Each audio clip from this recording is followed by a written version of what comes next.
નમસ્કાર મિત્રો, હું અમને એક વસ્તુ બતાવવા જઈ રહ્યો છું આજના વ્લોગની અંદર. આપણા વ્લોગમાં આજના વ્લોગમાં આપ સૌનું હાર્દિક સ્વાગત છે. આ સોલર છે અને મેં અહીંયા મારા ઘરના ઉપર આ લગાવ્યું છે, મીટરના ઉપર કબાટ.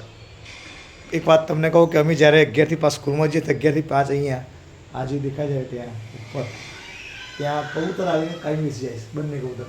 એના માટે વ્યવસ્થા કરી છતાં પણ ત્યાં આવીને બેસી જાય છે અને બીજી થોડી જગ્યા અહીંયા સોલર પર ત્યાં આવીને બેસી જાય છે. અને એક્ઝેક્ટ ટાઈમ તમને કહું 11 થી 5 એ આવતા નથી. અમે જેવા 11 થી 5 સ્કૂલમાં જઈએ, 11 થી 5 દરમિયાન વચ્ચે આવે છે, 11 પહેલાં અને 5 પછી આવતા નથી. 11 વાગે અમે જઈએ એવા સીધા એક્ઝેક્ટ. મને પહેલાં ખ્યાલ નહોતો, પણ આ જો તમે જોઈ શકો સીસીટીવી કેમેરા મેં લગાવ્યું છે એના કારણે મને ખ્યાલ આવ્યો કે એક્ઝેક્ટ એ લોકો બંને કબૂતર 12 સાડા 12ની આસપાસ આવી જાય છે. લગભગ 4 વાગ્યા સુધી રહી છે. આજે મેં આખું પૂરું રેકોર્ડિંગ જોયું. 4 વાગ્યા સુધી અહીંયા બેસી રહી છે.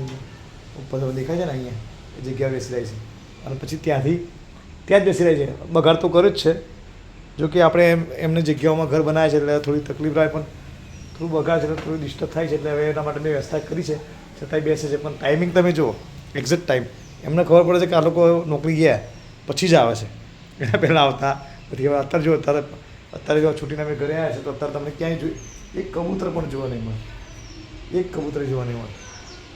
12 વર્ષ જ છે આમ તો, ખરેખર અહીંયા જ બેસી રહ્યું છે.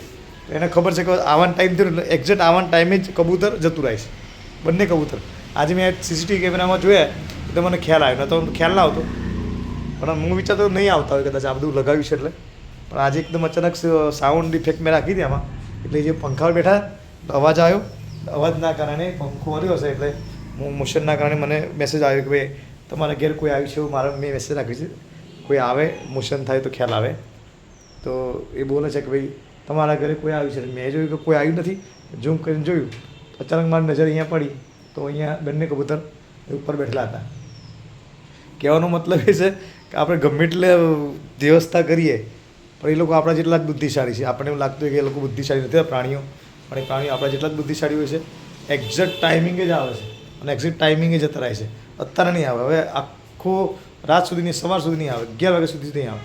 જો કાલે સ્કૂલનો ટાઈમ છે કદાચ 7 વાગ્યા, 15મી ઓગસ્ટ છે તો કદાચ હવે વહેલા જઈશું તો કદાચ વહેલા આવી જાય તો આવી જાય. હવે જો વહેલા આવે 11 વાગ્યા પહેલાં અમે ના તો એમની બુદ્ધિને દાદ આપવી પડે. એમની બુદ્ધિ જોરદાર કહેવાય. જો અમારે આ ગેલેરી છે તમે બતાવું નથી, ગેસનો બાટલો બહાર મૂકે છે બ્લાસ્ટ ન થાય એમ. જો કે બ્લાસ્ટ થવાની કોઈ શક્યતાઓ નથી હોતી, બરાબર. ઓકે મિત્રો, આ એક તમને બતાવ્યું કે જો કબૂતર જેવું નાનકડું પ્રાણી, એટલે વિચારો કે પ્રાણીઓમાં પણ કેટલી બધી બુદ્ધિ ક્ષમતા હોય છે.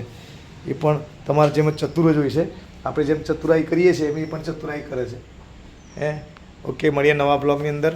કાલે 15મી ઓગસ્ટ છે એટલે કાલનો બ્લોગ પરમ દિવસે આવશે. આ આજનો જે વ્લોગ છે આ 14 ઓગસ્ટે જે ઉતરશે કાલે આવશે અને એક્ઝેક્ટ 6 વાગે મારો બ્લોગ આવે છે. તો આપ જોજો, લાઈક કરજો, શેર કરજો, સબસ્ક્રાઈબ કરજો. Thank you. જય હિન્દ, જય ભારત.